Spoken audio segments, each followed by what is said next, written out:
All right, standing on your lot, David, show you real quick.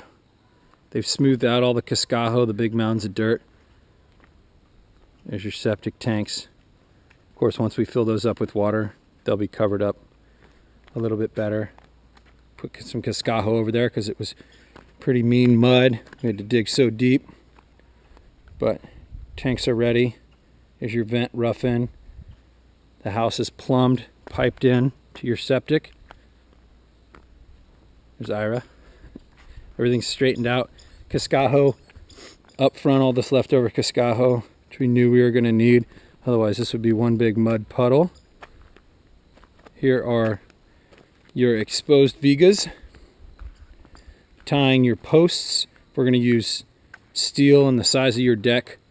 Tying your deck posts, footings to the rest of the house foundation system.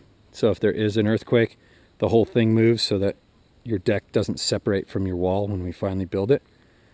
Bomb proof. What we're thinking is that we can do some Piedra Cantera work to make a nice smooth step up on this end, and then on the west end of the house as well, do a 3 step up from there. So you can walk in underneath your deck and kind of onto a Piedra Cantera patio here versus keeping it dirt. I was thinking we'd line it with Piedra Canteras and sand rather than cement, so it'd be super cheap and easy to do. Here's your patio, your bathroom roughed in, and we'll show you that in a second. And we've got some ideas for you. So plastic over your cement, your finished cement right now. We're going to leave it that way so it stays nice and humid in there, so it settles super slow for when we put the walls up.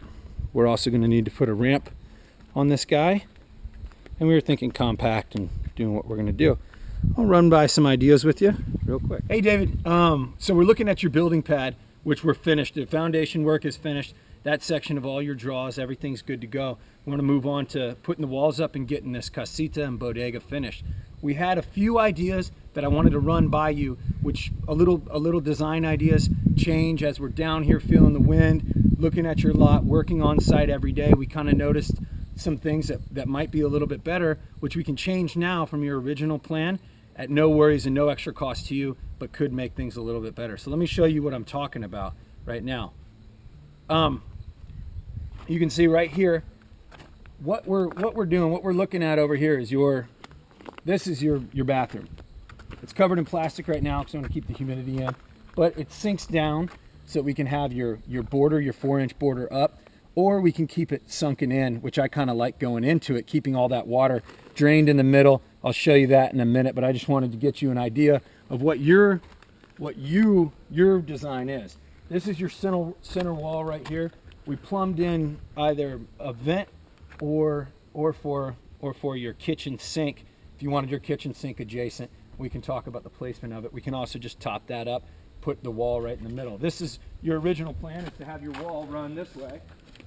Have your wall run this way all the way down, right down the middle, split, 12.5 feet on this side and 12.5 feet on this side. This would be your casita. Your kitchen would be back in this corner, your bathroom here, and the rest of it as a living space. This, of course, would be your bodega, your ramp to drive up right here with your big doors this way, and driving in and a workbench right there. Now we talked, you gave me an email, and it talked about where you want your windows, where you want your vents, that kind of thing. Looking at your lot itself, how we had to pull it back here, still giving you enough room to turn around and pull in, but now with the added addition of this ramp and kind of the way that where we have our vents, where you might want to keep your trash or your side shed bodega where we're going to store your bottles, your trash, your recycling, your tanks, all that stuff. We came up with another design that might interest you. So stay with me. Of course, this isn't something that we're going to change, and we haven't gotten to that point yet. But because we're using that foam paneling system, we don't need our foundation vigas to follow our wall lines, and we can switch up your design. That won't cost you anything else, but we just think is a smarter, better design, according to where your house is positioned on your land right now. So let me run through that real quick. All right, David. So what we did is we utilized the fact that we had to lay the black plastic over the cement to let it cure nice and slowly. It's been like this for about a week now, so we're fine to walk on it, fine to do all that. We just want to keep that moisture underneath it. So we decided to utilize the fact that we had to use the black plastic and spray paint what we are a different design that may be a little bit more conducive to your land itself, where your house is positioned on your land, and maybe a little bit more comfortable if you're going to be renting this out for other people to get in and out of their casita while keeping your bodega nice and locked down without anybody being able to touch it, get in, whether it's people renting it or, you know, providing a good blockade from thievery. So what we did is we used red spray paint on the black.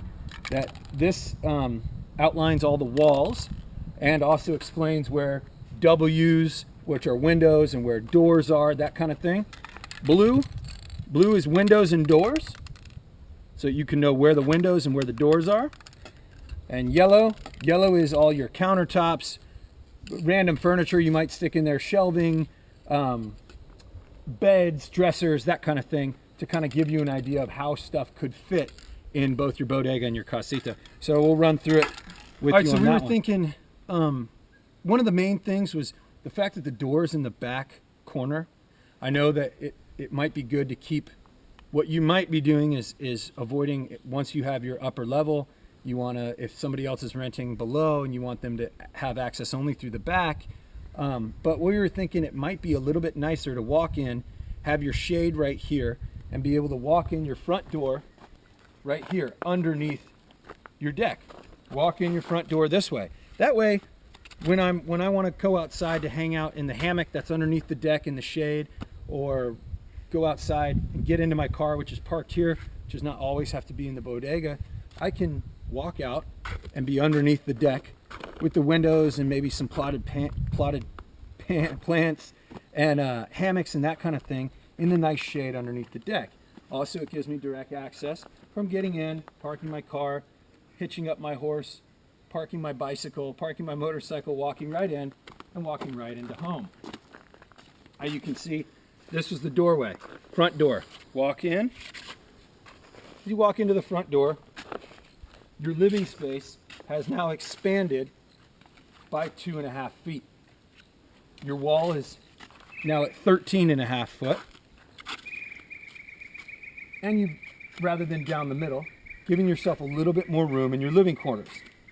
If you can see the yellow right here, kind of indicates this would be an island, a tight island, and I've got a few photos that I downloaded from Pinterest that I'll show you of small kitchens that work. And I know you like going with the small idea, the European idea. So this would be an island with your wash basin or your sink. Your sink here, just like you said, your stainless steel sink going this way. The rest of your countertops over here, these two round things indicate your stools, so you can sit on this side. It would be a bar.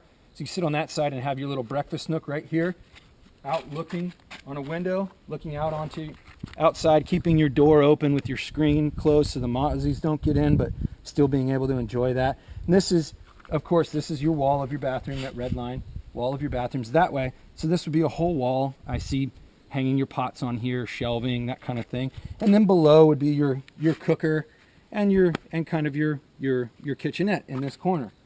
And then your door to your bathroom over here, same place it would be with your other design. Super easy, opens this way because there's not enough room for it to open in there.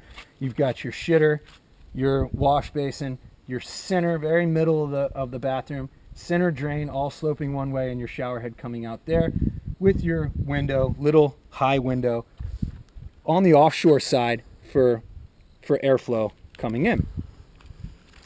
Big window right here. Offshore winds are a big issue here. They create a lot of airflow, keeping you cool, not having to run your AC. I know you talked about having an AC, which we can certainly do, but not having to run it is awesome. So I see a window right here above, nice and long and big, about like that, on the offshore side, and of course all barred up so nobody can get in. And then here's some shelving, some corner shelving storage. You know, your towels, your whatever storage right across from your bathroom. You can also do some storage here across from your kitchen, you know, act as a pantry if there's not enough pantry room in your kitchenette itself with that island. And if you look down the wall, you've got ample space right here for a dresser, chest of drawers, overlooking another window, which is key because this window is your onshore window. Your offshore window and your onshore window creating a huge air funnel through here, which will not only take a lot of pressure off your roof eventually when we have your roof on your second floor, but it'll create a nice airflow through here when you're sleeping in your bed, which is also underneath another window, which is also gonna get the advantage of that offshore winds coming in while you're sleeping at night. So right next to your door, giving you enough space to have a bedside table. Nice, compact, beautiful living zone. It's not gonna cost you that much more, and it's giving you an extra 2 feet. Now you notice that there's not a door between the bodega, so I can certainly put a door between the bodega and the casita, but knowing that you wanted to rent it, knowing that it is very important to keep the bodega nice and locked down, I thought, why even have a door between the two, especially if you're doing a rental, renting it to anybody who's here, having a property manager run it, making money on vacation rentals, anything for this area, you can do so knowing that your bodega itself with your big, massive doors, your big 8-foot doors, 4-foot doors, metal, are locked down with the one single locking mechanism, which I've got a sweet design for, I'll show you. Locking your vehicle and all your tools and everything inside. You can see I put the little vent windows here. I know you had talked about only having one vent window in the last email that I sent, but I've got 4 of them like the original design, which of course these can be at 9 foot, you know, just a foot under the ceiling, the vent windows up there. And then giving you one window, which is optional. I don't even think you would need a window. I would put a couple more vent windows, although your email had stated you did want a window, of course with the bars, the security bars on the outside. But this is your big workbench right here.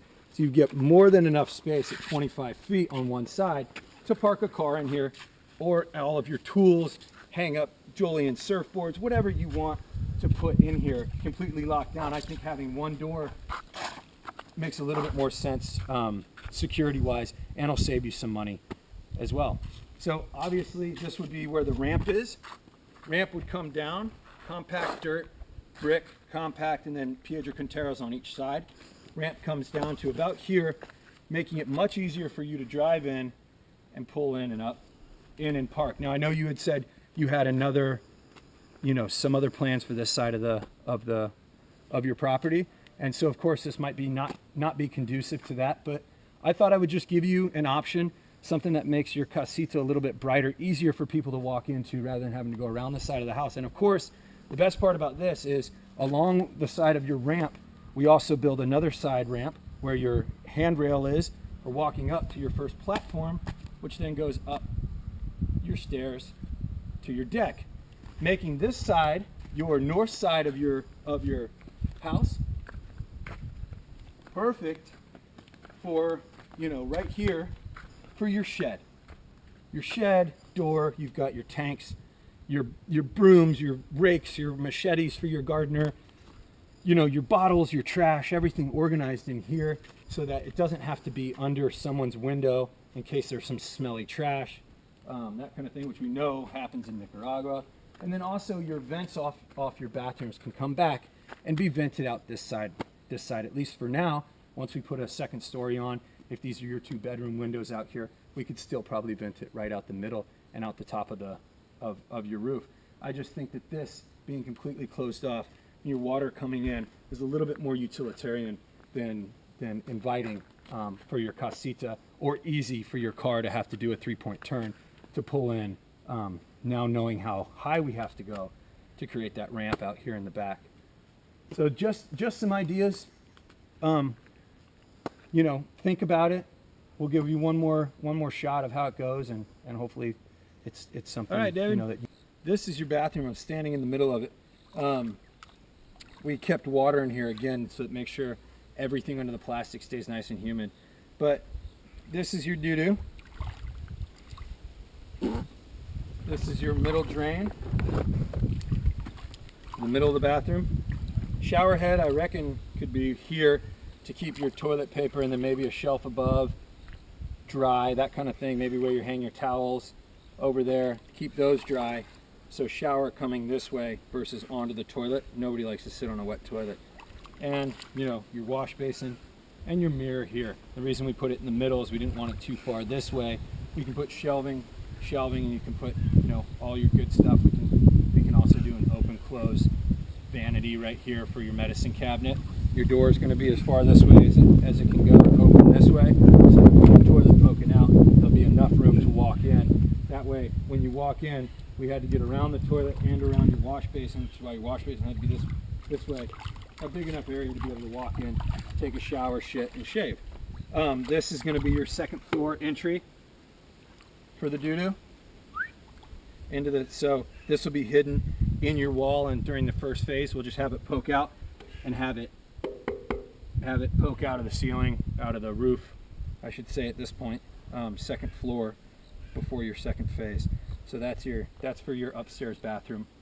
But the reason that we sunk it in versus having a 4-inch gap, and we can also do another gap along this between the door, was because eventually, if this is going to be all one shower, eventually if you have even your tile, where your tile and your, you know, even if your backsplash tile, your baseboard tile, and your regular tiles laying here, this is going to be hard to seal eventually over time. So if you imagine if all this water was running into it, it's eventually going to get in and start seeping into the other sides. And now this side is your kitchen. You've got wood, you've got other stuff over there. Having it sunken in is a little bit safer of a call, which is why you see a lot of showers, especially in this neck of the woods where everything's built in cement, is always sunken in. So again, if it's a must to have this the same level and a barrier around it, we can certainly put in steel, re-pour it, pour this thing again, which is why we have all of your exits, you know, that much further up above. But I think it looks better aesthetically, and it's going to work a lot better as well. And again, we can always add another, you know, 2 inches, 3 inches above where your door is going to be too, to make it really give it that boat feel, you know, that head on a ship feel. Okay, I'm going to go ahead and start over. How now, brown cow? How now, brown cow? The arsonist had oddly shaped feet.